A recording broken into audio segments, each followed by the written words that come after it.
Hi guys, Howard Croston, the Hardy Product Manager. Three things that I typically see people tend to get wrong when they're river fishing, particularly when they're new to river fishing. The first one is fishing really at the wrong time of day. You've got to keep in mind that when you're river fishing, generally speaking, you're fishing for wild fish.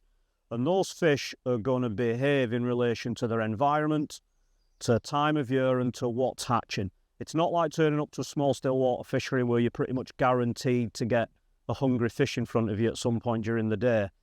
In river fishing, you've really got to time your approach to match what the fish are doing. So this time of year now, we're in early summer. In all honesty, the fishing is really all concentrated in the last 2 to 3 hours of daylight. The rest of the day at the minute, in all honesty, it's pretty dour, irrespective of what technique you're using. Come 8 o'clock onwards at night, the fish are out, they're feeding, because there's a lot of bugs around at that time of day. So that's the first thing.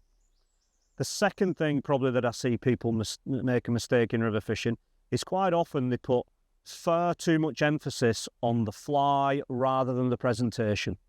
It's a really good adage that the wrong fly fished well will nearly always outperform the right fly fished badly. So always think about presentation first and pattern to some degree second. It can be very important, the fly pattern, but you'll never catch fish with the right fly presented badly. Really try and remember that. And then the third thing, which is one that even some very experienced river fishermen get wrong, is understanding that even in very, very shallow water and sometimes shallow fast water, you can still find extremely big fish. Big fish generally do not go and sit in the deepest, darkest holes out of the way.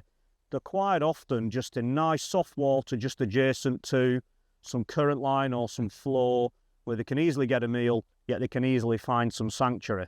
So they're not always hidden in the deepest, darkest holes. They're often right where you're standing, in all honesty. So really try and understand that.